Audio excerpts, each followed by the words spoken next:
Esta mañana estamos aquí porque no tan solo somos iglesia, sino porque además dependemos de la gracia de Dios. Continuamente dependemos de la gracia de Dios. Gran parte y la mayor parte de la filosofía y de la visión que Dios ha traído a la iglesia del encuentro está relacionado con la necesidad que tenemos de Él. Ser hijos de Dios, ser cristianos, es ser dependientes, no es ser autosuficientes.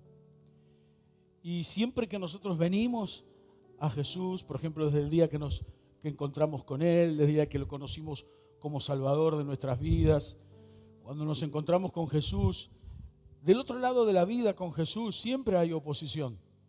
Continuamente hay oposición. Toda la historia del pueblo de Israel vivió oposición. Cada vez que Dios tenía un plan para bendecir a la gente era bendecida por Dios, pero al mismo tiempo tenía oposición. Y la oposición era muy fuerte, muy dura, una oposición no tan solo crítica, sino una oposición diabólica del reino de las tinieblas, que lo único que hacía era ejercitar toda la dependencia del poder del reino de las tinieblas para destruir todo lo que Dios tenía planeado para bendecir al pueblo de Israel. Por eso yo quería hablarles hoy de un tema que empecé un miércoles, una reunión central de los miércoles. Lo empecé muy poquito, pero que quisiera explayarlo por completo en el tiempo que tenemos por delante en el día de hoy. Si tuviera que ponerle un título a esta palabra, a este mensaje, le pondría el opositor. Como decía el pastor Gustavo recién. Él siempre está trabajando en contra nuestro. Dios trabaja a nuestro favor, siempre. Aunque no lo veamos. Aunque no veamos que Dios está trabajando a nuestro favor, Dios siempre trabaja a nuestro favor. Y el enemigo siempre trabaja en contra nuestro. El opositor no tiene rostro, porque es un traidor. Y es un miedoso. Pero además no tiene rostro porque no tiene identidad. Él no puede dar la cara, porque no se anima a darte la cara. Él solamente susurra a los oídos. Por ejemplo, resulta que alguien, la voy a usar a Yelén de ejemplo, es un ejemplo. ¿Está claro? No tiene nada, cualquier parecido con la realidad es pura coincidencia. Yelén se enoja conmigo, ¿viste? Es pura coincidencia. ¿Está bien? Se enoja conmigo y va y le habla al pastor Gustavo mal de mí. En realidad, lo que Yelén tomó para enojarse conmigo, del tamaño, si la conversación medía 1 metro, ella tomó 5 centímetros. Lo único que le molestó fueron 5 centímetros del metro de la conversación. Entonces le cuenta a Gustavo los 5 centímetros del metro de la verdad. ¿Yo qué hice frente a la charla que tuve con Ayelén? Llevarla a la gracia de Dios, no maldecirla. Nosotros no estamos para maldecir, estamos para bendecir. A veces la gente quiere que digamos palabras que solamente les convengan a ellos, pero nosotros no decimos palabras por conveniencia. Nosotros entendemos de parte del Espíritu de Dios lo que Dios trae para ese momento, para esa consulta, para esa charla, para esa exhortación. Y resulta que Gustavo toma el 5% y Gustavo se enoja conmigo y no dice nada. Pero ya está enojado Gustavo. ¿Por qué? Porque el opositor trabaja así. Por ejemplo, hemos dicho varias veces desde este lugar, por ejemplo, cuando un desobediente viene a la iglesia por primera vez, alguien que está enojado con el Señor y que es un rebelde, y viene a la iglesia por primera vez, se junta con otro rebelde sin conocerlos y se juntaron y están charlando al final de la reunión. Si no se conocieron, mira, ¿quién es ese? Y está hablando,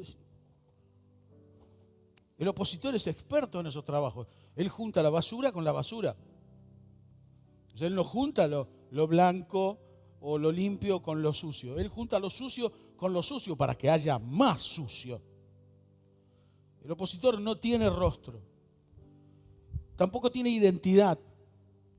Porque él puede transformarse en varios aspectos de tu vida para confundir, para transformar. Él puede ser un ángel bueno Porque a veces nosotros decimos, no, pero está bien, yo tengo razón. Sí, podemos tener razón en una crisis, en una situación.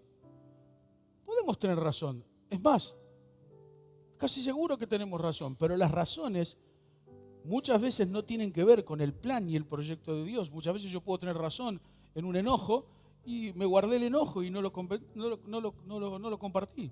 Gustavo nunca estuvo peleado conmigo y a partir de ese día, cada vez que me ve, se acuerda de eso y dice, ¿qué tipo qué está diciendo? El opositor es experto en fabricar situaciones. El opositor es experto en la excesividad de las palabras. Por eso la Biblia dice que en la multitud de palabras nunca falta el pecado. Yo puedo decir la verdad o puedo decir la verdad, la verdad, la verdad, agrandada. O puedo decir un pedazo de la verdad, una verdad agrandada y una verdad por la mitad, son una mentira las dos. El opositor es experto en eso. El opositor está durante toda nuestra vida cristiana hasta que Jesús venga a buscarnos. Siempre va a estar. Siempre va a estar. No es que cuando venimos al Señor Jesús, nosotros venimos a Jesús y ya está todo. No, el tipo siempre va a estar embarrando la cancha, siempre para que patinemos, para que nos caigamos, para que nos llenemos de odio, de bronca, nos ensuciemos. Él siempre va a estar ahí. Él siempre va a estar inventando situaciones, comentarios, usará de los comentarios, usará un montón de cosas que sabemos que nos harán mal, porque Él no es que conoce nuestra vida interior ni nuestros pensamientos. Él frente a las reacciones que tomamos, entonces dice, a este lo enojo por acá. No es que Él sabe lo que te enoja, Él no sabe lo que te enoja. El único que sabe lo que te enoja es el Señor, porque es el único que tiene acceso a nuestra mente, a nuestro cerebro, a nuestros pensamientos. No es que Él sabe. El diablo no sabe lo que te enoja, ni tampoco conoce tus pensamientos. Él sabe lo que te molesta y sabe lo que te enoja cuando vos reaccionás. Por eso cuando Él nos ataca y hiere nuestra vida interior, y encima nos hiere con el otro, con un hermano, con una hermana, nosotros tenemos que resolverlo eso. Por eso la base espiritual de la Iglesia del Encuentro es, nosotros no dejamos pasar más de un día una situación, una circunstancia. El que deja pasar más de un día una situación de la circunstancia ya sabe muy bien que se aleja solito, solita, a lo que Dios precisamente no bendice. El opositor es experto en esto, es un traidor, es un mentiroso, es un ladrón, es un asesino. Siempre vamos a tener a la oposición. Y no estoy hablando políticamente, estoy espiritualmente. Lo hizo desde el jardín del Edén hasta hoy. Pasó por todo el Antiguo Testamento, pasó por todo el Nuevo Testamento, pasó por toda la historia de la Iglesia de Dios en la humanidad hasta el día de hoy. Esto que contaba Gustavo recién, cuántas veces la familia se convierte en nuestro opositor. Tu familia, mi familia, otra vez a la iglesia. En la iglesia te enseñan que la iglesia es más importante que nosotros. A veces el opositor aparece en la persona menos esperada. Puede aparecer en un hijo, puede aparecer en un esposo, puede aparecer en una esposa, puede aparecer en amigos de muchos años. Que vos decís, pero ¿cómo pensás eso de mí, y nunca me viniste a decirlo? Y si la verdad que vos tenés no es la verdad, si la verdad que vos pensás que tenés no es la verdad, ¿cómo pensaste eso de mí y no me viniste a decir nada? Es tremendo, es así, siempre. Cada vez que nosotros tomamos una decisión, por ejemplo ayer, este fin de semana en el Congreso de Matrimonios, entre toda la impartición de Dios y de su Espíritu Santo, hemos vivido tiempos muy fuertes, pero en el mundo espiritual. Yo ya le venía diciendo al equipo de matrimonios y al equipo de matrimonios de influencia puntualmente, no tan solo al equipo pastoral de matrimonios de la iglesia, le venía diciendo, preparémonos, porque yo entiendo de parte de Dios que este 6º Congreso es el fin de una era y el comienzo de una nueva temporada. Preparémonos. Lo hemos charlado también con los pastores, con el pastor Gustavo, hemos charlado. Esta mañana me dieron una palabra que tenía que ver con todo esto. Así que yo doy gloria a Dios. O sea, entramos en una nueva situación, entramos en una nueva historia. Estamos todos contentos, fortalecidos, hemos ganado una batalla, pero ahora va a empezar a trabajar el opositor. La ventaja que yo tengo es que él sabe que yo sé que va a empezar a trabajar. Por ejemplo, la marcha que tenemos de Aguante por la Vida. Gustavo no sabía de lo que iba a hablar yo. Y él dio el mensaje que estoy dando yo esta mañana. Él habló la oposición, el opositor. Claro. Cuando nosotros nos ponemos a aguantar por la vida en esta lucha de Hechos 29, de escribir Hechos 29, de juntos como iglesia escribir Hechos 29, ahora lo vamos a ver. Pero quédate tranquilo, no tiene rostro. No pasa nada. No pasa nada. Él lo único que hace es intimidar. Te llena de miedos, de vergüenza, de ir en la marcha. Vos, como decía, retrógrada, claro. Él empieza a trabajar, pero no tiene rostro, es un cobarde. No puede hacer más que asustarte, que asustarme. Felices de este nuevo tiempo y de lo que Dios estuvo haciendo durante este fin de semana entre tantos matrimonios. Cada congreso de matrimonios nos disponemos con mi esposa a venir, abiertos a que Dios nos dé vuelta. Como dice el refrán, ¿no? Como churrasco de croto. Porque a lo mejor ustedes piensan, no, los pastores no tienen historia, sí tenemos historia, lo que pasa es que hemos aprendido a descubrir al opositor en cada una de nuestras historias. Sería una ridiculez decir, no, yo no necesito ir acá, o no necesito venir acá porque estamos bien. Es una pavada, es una inmadurez espiritual. Pero nosotros sabemos ahora que hay un trabajo que el opositor va a empezar a hacer, nos va a impedir construir el proyecto de Dios, porque el proyecto de Dios en nuestras vidas, en nuestras familias, el plan de Dios es un plan con diseño eterno, perseverante y permanente. Miren lo que dice Esdras, capítulo 1, verso 1 al 5. Yo lo tengo en otra versión, pero me dijeron que está en NBI acá, así que lo voy a leerle acá. Vamos a Esdras. ¿Estamos? Dice, en el primer año del reinado de Ciro, del rey Ciro, rey de Persia, el Señor dispuso el corazón del rey, o sea, lo preparó al rey, dispuso el corazón del rey para que éste promulgara un decreto de todo su reino y así se cumpliera la palabra del Señor por medio del profeta Jeremías, tanto oralmente como por escrito. El rey decretó lo siguiente: esto es lo que ordena Ciro, rey de Persia, el Señor, Dios del cielo, que me ha dado todos los reinos de la tierra, me ha encargado que les construya un templo en la ciudad de Jerusalén, que está en Judá. Por tanto, cualquiera que pertenezca a Judá, vaya a Jerusalén a construir el templo del Señor, Dios de Israel, el Dios que habita en Jerusalén, y que Dios lo acompañe. También ordeno que los habitantes de cada lugar donde haya judíos sobrevivientes y los ayuden dándoles plata y oro, bienes y ganado y ofrendas voluntarias para el templo de Dios en Jerusalén. Entonces los jefes de familia de Benjamín y de Judá, junto con los sacerdotes y levitas, es decir, con todos aquellos en cuyo corazón Dios puso el deseo de construir el templo, se dispusieron a ir a Jerusalén. Para entrar un poco de contexto, Israel estuvo 70 años preso. El pueblo de Israel estuvo 70 años en cautiverio. Estuvo condenado por Dios, habían pecado y Dios los llevó 70 años a Babel.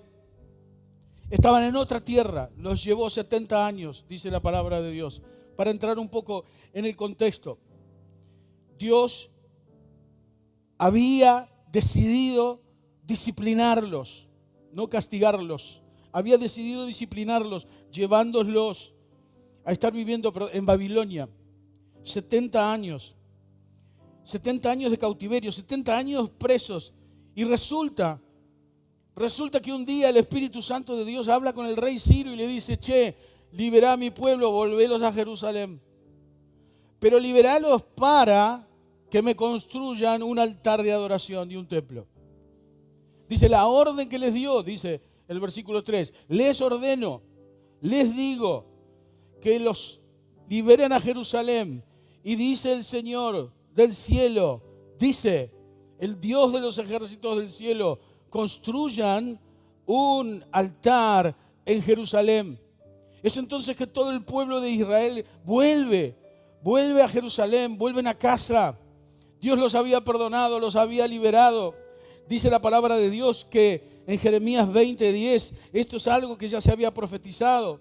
Ustedes permanecerán en Babilonia durante 70 años. Ya lo había profetizado Jeremías. Pero luego vendré, les dijo Jeremías, y cumpliré todas las cosas buenas que les prometí y los llevaré de regreso a casa, dice la Nueva Traducción Viviente. Dios les prometió que después de los 70 años los liberaría y los llevaría a casa. Pero con un solo motivo, no para pasarla bien, no para construir el country ahí, la pileta, y acá ponemos la sombrilla y acá estacionamos los autos. No, dice, los vuelvo. La orden es, vayan a construir un altar de adoración y el templo. Primero el altar de adoración y después el templo. No era primero el templo y después el altar de la adoración. La orden que tenían era construir primero el lugar donde iban a adorar a Dios, donde iban a sacrificiar, donde iban a hacer todo tipo de adoración sacrificial en la presencia de Dios. Dice, primero adoración y después la construcción del templo. Y efectivamente Dios cumplió su promesa y después de 70 años los liberó para que vuelvan a casa. Isaías ya también lo había anunciado esto 200 años antes. 200 años antes el profeta Isaías también había anunciado esta liberación a reconstruir el altar de Dios y el templo de Dios. Es que el pueblo volvía a su tierra, volvía a su nación con una orden sobre un pagano. Dios se le presentó al rey y le dijo, deciles que vuelvan a casa. Tremendo. Deciles que vuelvan a casa. Esdras 3, capítulo 1, 2, dice, a comienzos del año, cuando los israelitas se habían establecido en sus ciudades, todo el pueblo se reunió en Jerusalén con un mismo propósito. A ver cómo dice esta versión. Dice, en el mes séptimo, cuando ya todos los israelitas estaban establecidos en sus poblaciones, se reunió el pueblo en Jerusalén con un mismo propósito. Dice el versículo 2. Entonces, Yeshua, hijo de Josadac, con sus parientes, que eran sacerdotes, y Zorobabel, hijo de Salatiel, con sus parientes, empezaron a construir, ¿qué cosa? El altar de Dios, no el templo, no el lugar. La orden era primero el altar, después el templo. Empezaron a construir el altar del Dios de Israel para ofrecer holocaustos según lo estipulado en la ley de Moisés, hombre de Dios. Había una sola orden, había un solo mandato, había un solo principio espiritual que debía cumplir el pueblo de Israel: adorar a Dios. ¿Saben? Es el objetivo por el cual Dios lo sacó de Egipto. ¿Recordamos juntos? ¿Por qué Dios libera al pueblo de Israel de las manos del faraón? Para adorarlo a Él. Para adorarlo a Él. Porque Israel no entendió esto, que caminaron 40 años en el desierto. 40 años en el desierto. Yo me imagino, ¿no? A Moisés y a su esposa, ¿no? Un matrimonio en el desierto. Me lo imagino claramente. Vieron que los hombres, a nosotros cuando perdemos la dirección no nos gusta reconocer que perdemos la dirección. Claro, estamos con nuestra esposa manejando al lado y resulta que que el GPS decía que era un lugar y te perdiste. Y los hombres, a nosotros no nos gusta reconocer. No nos gusta reconocer que nos perdimos. Entonces tu esposa te dice, che, ¿no pasamos ya por acá alguna vez? Y vos decís, no. Yo me imagino, ¿no? A lo mejor le habrá preguntado a la esposa de Moisés a Moisés, che, Moisés, ¿no pasábamos ya por acá? Y vos decís, no. ¿Con quién habló Dios? Dios habló conmigo, ¿eh? Quédate tranquila, no, es para allá, me imagino. Había un propósito, había un plan, había un diseño eterno, construir el templo de Dios. Pero vamos a Esdras, capítulo 1 al 4, por favor.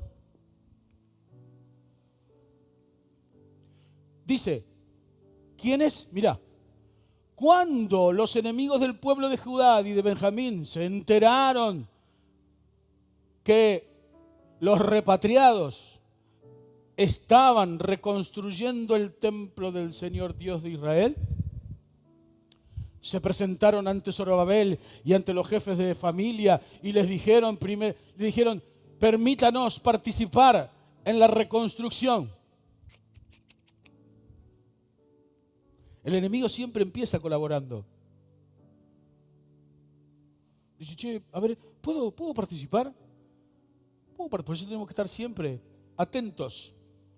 Permítanme, dice, pues nosotros, al igual que ustedes, hemos buscado a su Dios y le hemos ofrecido holocaustos desde el día en que Esarhadón, rey de Asiria, nos trajo acá.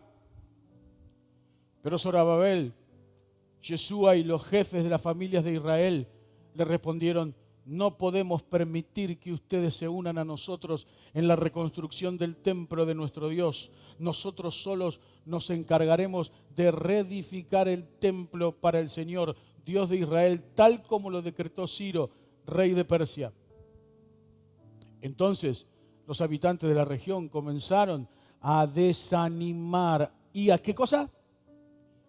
Intimidar, a llenar de miedo, a intimidar a los de Judá. ¿Para que qué? Para que abandonen, ¿qué cosa? La reconstrucción. El opositor empezó a trabajar. Empezó a ponerse. De tal manera empezó a ponerse que el propósito del opresor y el propósito del plan del diablo y sus huestes es precisamente, en primera instancia, colaborar. El diablo siempre empieza colaborando. Cualquier proyecto que tengas en la vida, cualquier historia, cualquier diseño que vos tengas en la vida, cualquier proyecto que vos armes en tu vida, necesita la bendición de Dios. Y necesita ser entregado a Dios y consagrado a Dios, porque si no lo haces, el enemigo va a venir a colaborar. El sin rostro, el opositor va a venir y decir, che, uy, qué lindo esto. Pero mirá qué lindo. Che, ¿no me dejás participar?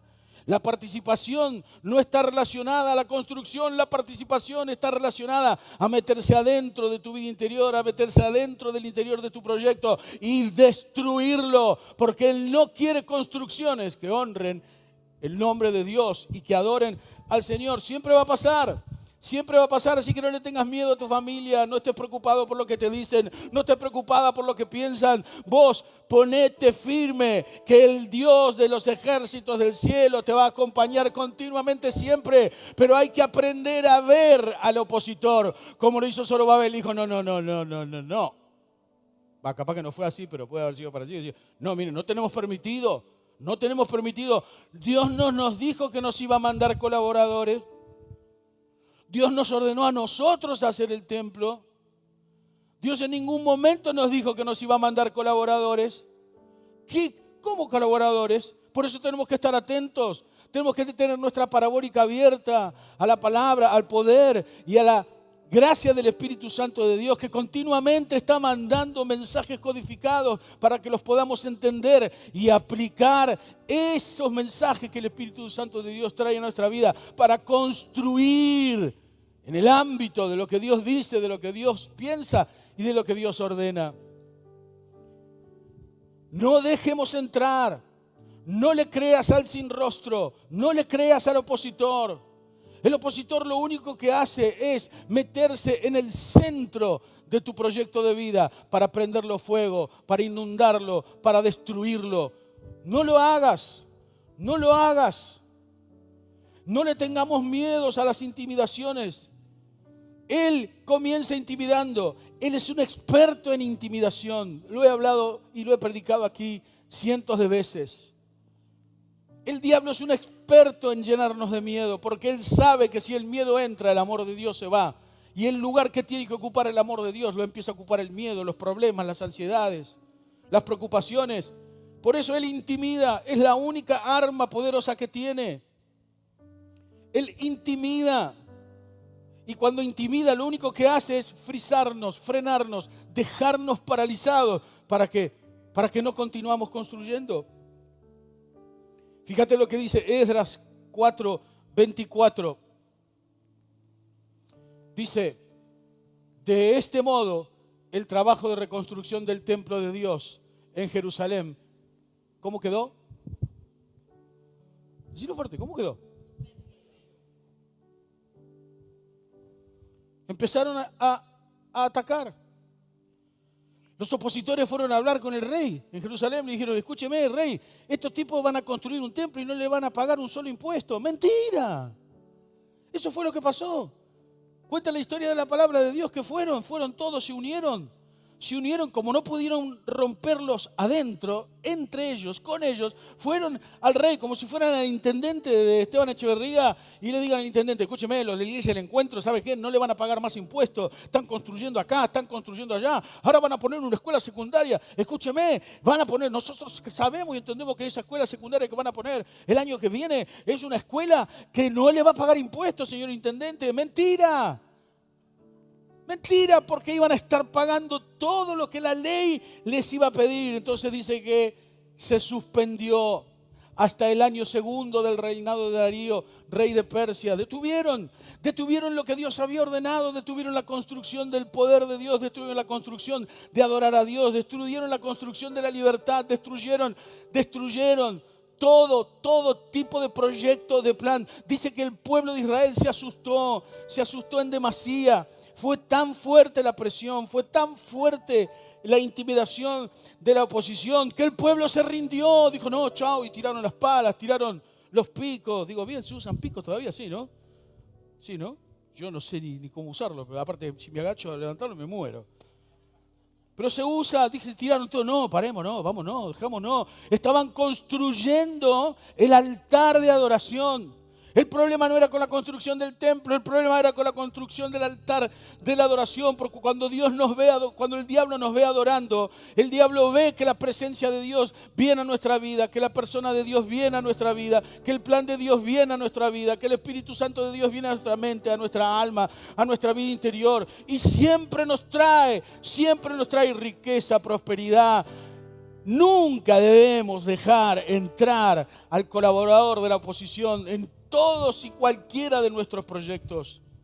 Necesitamos honrar a Dios. Por eso cada vez que adoramos al Señor, cada vez que desde aquí los pastores decimos, vamos juntos, vamos a invadir el altar, no lo decimos porque lo tenemos por costumbre, lo decimos porque sabemos qué es lo que pasa en el mundo de las cosas que no se ven, sabemos qué es lo que pasa en el mundo espiritual, sabemos que el opositor se desespera, se descontrola. Aparte, él no puede con todo a la vez. Él no es omnipresente, él no es omnipotente, él no es omnisciente, él no puede estar en todos lados como lo hace Dios, como lo hace el Espíritu Santo. Él no puede poner la cara en ningún lado, primero porque no la tiene y segundo porque no llega ni siquiera con su ejército, no llega con sus ángeles de maldad, no alcanza. Cada vez que 2 o 3 se ponen de acuerdo en el nombre del Señor, no alcanzan las huestes espirituales de maldad para detener el plan de Dios. No alcanza, se vuelve loco. Por eso marchamos por la vida, Por eso adoramos a Dios, porque sabemos que el opositor se va a poner a trabajar, se va a poner a trabajar en tu esposo, se va a poner a trabajar en tu esposa, se va a poner a trabajar en tu hijo, se va a poner a trabajar en tu hija, se va a poner a trabajar en tu papá, en tu mamá. Prepárate, porque la peor de las noticias o la peor de las oposiciones la vas a recibir de las personas que más amás. Vas a decir, pero ¿por qué me dice esto? Es mi hermano. No te enojes con él. Es Él.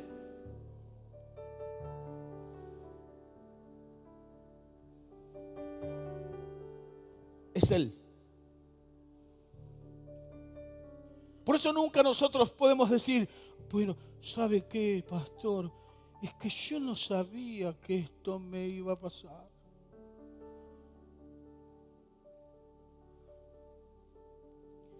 Sí sabemos que va a pasar.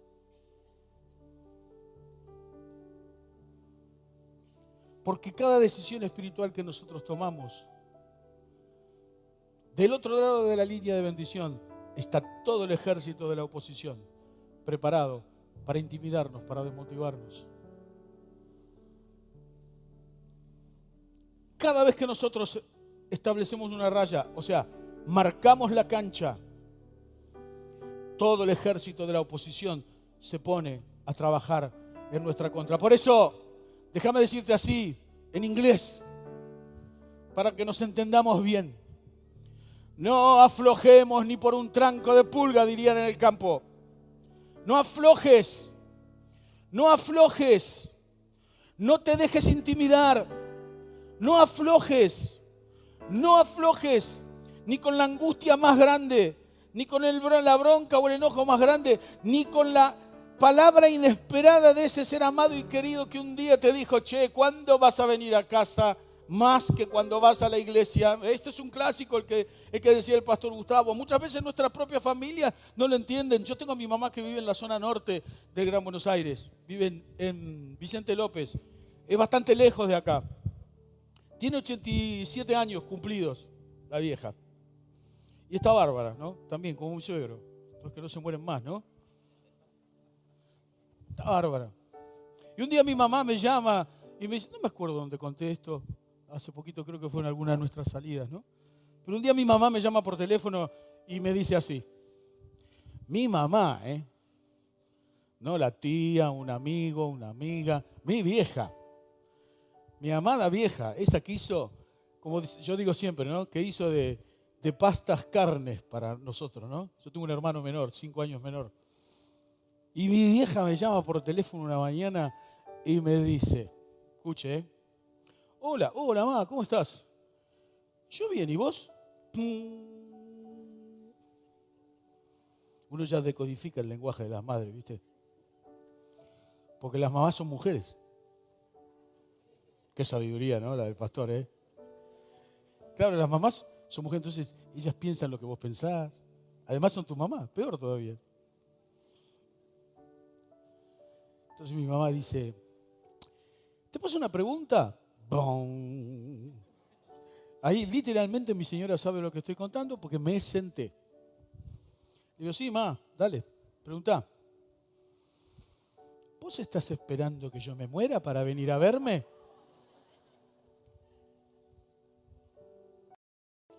¿Vos estás esperando que yo me muera para venir a verme? Me dice mi vieja, mi mamá. Entonces yo ahí tuve que frenar, hubo olor a goma quemada, porque me salió el gallego de adentro. Yo soy Ruiz Rodríguez, así que me salió un gallego bien así, una cosa de decir, pero mujer, ¿qué dice? No, me salió de adentro y le iba a decir, pero mirá, escúchame una cosa, ¿cómo me decís eso? Pero yo soy pastor, yo soy un siervo de Dios, estoy sirviendo al Señor. ¿Vos qué te pensás? Que yo no te amo más, que esto, que lo otro. Yo estaba el opositor, estaba ahí dándome manija. ¿Para qué? Para que le diga a mi vieja un montón de cosas que no tenía que decirle. Y taca, y taca, y taca. Y la pregunta sonaba en mi mente más de una vez, antes de responderle. Hasta que de repente le digo, ¿sabes que sí? Y ahí mi vieja se empieza a reír. Vos sabés que te estoy haciendo un chiste, ¿no? Me dice, vos sabés que yo también, ¿no? ¡Pum! Se terminó el opositor. El opositor perdió. Perdió. ¿Qué? ¿Tenía razón mi mamá que hacía mucho que no le iba a ver? Sí, tenía razón. Tenía razón. Porque hay que cruzar toda la zona norte. Es un coso, aunque está el auto, ir a la General Paz, subir a Riche, para mí es, no sé si será porque me estoy poniendo viejo, pero efectivamente ese sábado, esto fue un miércoles, un jueves, no, fue un miércoles, fue cuando llegábamos a casa de la reunión de oración. Así que agarramos, fuimos el sábado a la mañana tempranito. Mi vieja nos estaba esperando con un montón de cosas, pero yo podría haber hecho un escándalo porque tenía toda la intención de hacer un escándalo porque me estaban ofendiendo. Para colmo con una verdad, porque hacía mucho que no la iba a ver. Pero es una verdad que me dolía. Sí, ¿por qué? Por la forma en la que me dijiste, porque yo podría haber dicho, podría haber ido a visitar a mi mamá ese sábado, ¿cómo? Yo acá estoy, ¿qué querés? Dale. Acá estoy, ¿eh? Te vine a ver y estás viva. Yo podría haber dicho eso, yo podría haber hecho esa historia de venir acá para que no me cobre más, para no estar en deuda con ella. Yo podría haber ido para no estar en deuda con ella. Sí, acá estoy. ¿Qué querés? Vamos. ¿Qué querés? ¿Tomar mate? Lo que vos quieras, lo que vos quieras. Yo podría haber ido así. ¿Cuántas veces nosotros nos descolocamos así? Nos descolocamos así y entramos en el plan del opositor y no nos damos cuenta que el opositor está trabajando y el opositor empieza y dice, no, tu mamá no te puede decir eso. Vos sos un siervo de Dios. Entonces ya ahí al toque, yo buscaba el carnet de pastor. Tengo carnet de pastor. Yo lo buscaba. Tranquilamente podríamos haber hecho un desastre. Tranquilamente yo podría haberme puesto muy mal con mi mamá, haberme enojado, haberme dicho un montón de cosas por teléfono. Pero cuando me encontré con ella le dije, mamá, vos sabés que yo no quiero que te mueras. Y si te morís te vas a morir bien porque te vas con el Señor. Ella es del Señor, años del Señor. Pero necesitamos darnos cuenta. Necesitamos entender que el opositor forma parte de los grandes desafíos de la batalla del reino de los cielos entre nosotros. Nunca podemos preguntar, tenemos que dejar de preguntar, ay, ¿qué pasó? ¿Qué pasó? Pasó, pasó. Pasó. Por eso necesitamos estar preparados, capacitados. Necesitamos vivir una vida de oración. Necesitamos vivir una vida dedicadas a la oración, como lo hicieron todos los apóstoles y todos los hombres y mujeres de Dios. La Biblia dice, ellos estaban dedicados a orar, a usar este servicio, este principio espiritual del reino de los cielos. Un principio espiritual que actúa siempre en nuestro favor. El que más bendiciones nos trae, pero el que más nos cuesta ser obedientes. Y obedecer y permanecer en oración. No hemos sido llamados a recibir colaboración del opositor, hemos sido llamados a ganarle, a ignorarlo, a decirle no. Vos no podés entrar en mi proyecto porque este proyecto es de Dios y el plan de vida que Dios me ha dado, la orden que Dios me ha dado en el plan de vida, me la dio a mí y me dijo que Él iba a estar conmigo, me dijo que Él me iba a proveer, me dijo que Él me iba a ayudar, me dijo que Él iba a estar conmigo todo tiempo, todo momento y me dijo que lo que empiece a construir, lo termine de construir, que no tenga miedo, que Él es el plan, que Él es el proyecto y que Él es el único motivo de mi adoración y dependencia. Punto aparte a otra cosa mariposa.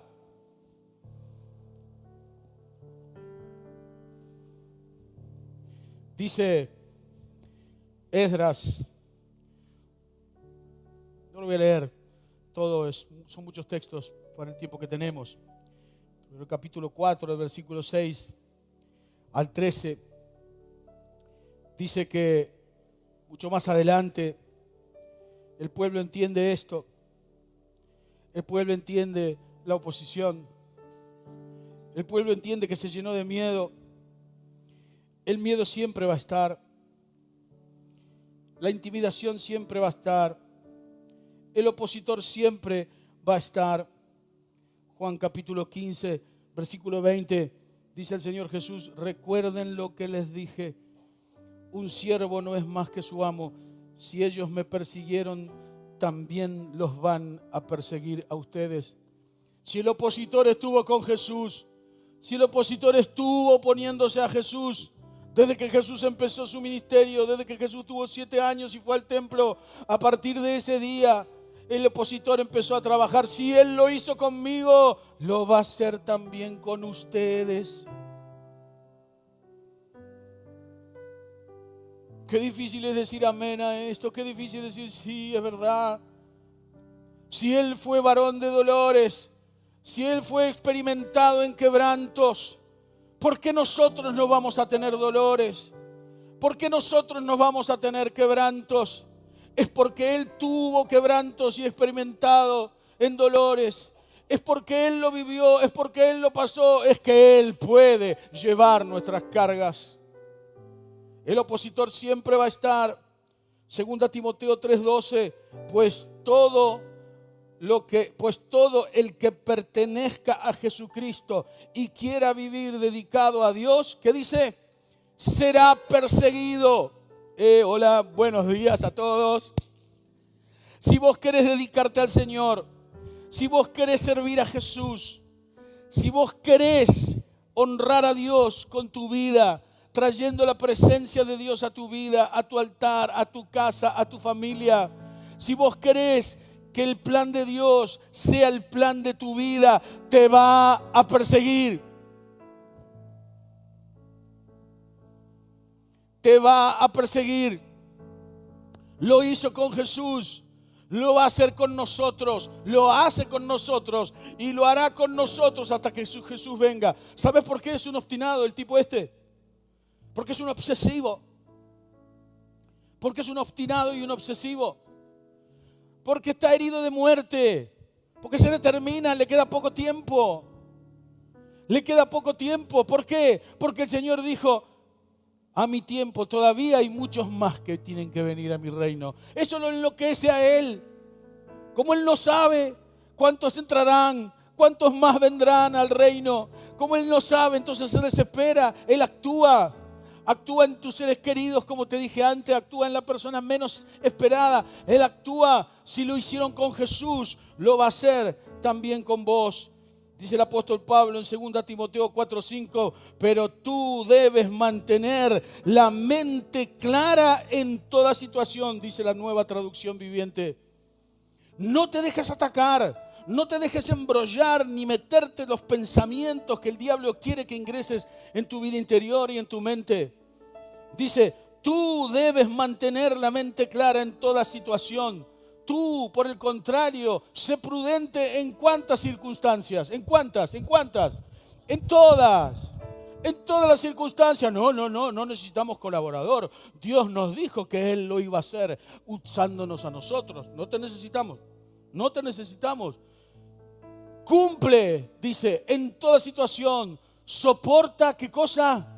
Los sufrimientos. Dedícate a la evangelización. Cumple con los deberes de tu testimonio. Final. Ageo 2, capítulo 4 y versículo 9. Pues ahora el Señor les dice: ánimo. ¿Me escuchás? Ánimo. El Señor les dice: ánimo. ¿Por qué? Porque los muchachos que habían dejado todo, que habían sido intimidados y que tiraron todas las herramientas y dejaron de construir diciendo: no, yo no sigo, conmigo no, ya está, no, pero miralo al tipo, se nos opone, no, mirá, no, yo tengo miedo, no, y si se mete con mi familia, y si voy preso, y si voy presa, y bla, bla, bla, no, hasta que lo entienden. Entonces dice el Señor: pues ahora, ánimo, Zorobabel, afirma el Señor. ¿Qué es lo que afirma el Señor? ¡Ánimo! Ponete las pilas. Terminala con estas estupideces y estas pavadas. Deja de andar llorando por los rincones, le dice Zorobabel. Terminala. Es mío el plan. Vos tenés que inaugurarlo, vos tenés que trabajarlo nada más. Terminala, dice. ¡Ánimo! Josué, hijo de Josadac, tú eres el sumo sacerdote. ¿Qué le dice Dios al pastor? Al pastor que todas las ovejas se le vinieron en contra y dijo: no seguimos más. Si querés, anda vos solo. Bueno, cualquier parecido con la realidad es pura coincidencia, ¿no? El Espíritu de Dios le dice al pastor, le dice al sumo sacerdote, amigo, ánimo papá, esto no es tuyo, es mío. Vos haces lo tuyo, que yo haga lo mío. ¡Ánimo! Pueblo de esta tierra, afirma el Señor. ¿Qué dice? Así que no es nuestro, Gustavo, eso. ¿Qué dice? Manos a la obra. Manos a la obra. ¿Qué más? Que yo estoy con ustedes, afirma el Señor Todopoderoso. Aleluya. Esto no es discurso, esto es palabra de Dios. Dice, hay otro más, ¿no? Vamos, cambiamos o llegamos hasta el 7 ya. Dice, y mi espíritu permanece en medio de ustedes conforme al pacto que hice con ustedes cuando salieron de Egipto. Los lleva más atrás de los 70 años que estuvieron cautivos. Le dice, soy el mismo Dios, soy el mismo amor, soy el mismo que les hizo firmar el pacto cuando los saqué de Egipto. Los llevó hasta Egipto para decirle, soy yo, ¿no ves que soy yo? No es el sin rostro, soy yo tengo rostro. Mi rostro ilumina la tierra, mi presencia domina el universo, soy yo, el Dios de Israel, el Dios de los ejércitos del cielo, el Dios grande, grande, grande, grande, que puede tenernos a todos en la palma de su mano. Soy yo, les dice el Señor, no tengas miedo, voy a cumplir el pacto que hice con ustedes cuando salieron de Egipto. No teman, o sea, no se dejen intimidar. Adelante. Porque así dice el Señor Todopoderoso. Dentro de muy poco tiempo haré que se estremezcan los cielos y la tierra, el mar y la tierra firme. Haré temblar a todas las naciones. Sus riquezas llegarán ¿a dónde? Al altar, aquí, a mi casa.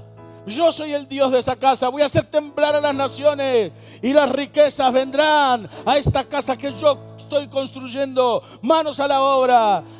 El Señor Todopoderoso, y llegarán aquí y así llenaré de esplendor esta casa, dice el Señor Dios Todopoderoso. Mía es la plata, mío es el oro, afirma el Señor Todopoderoso. Amados, manos a la obra. Vamos a agarrar el escudo, vamos a agarrar el casco, vamos a agarrar la espada.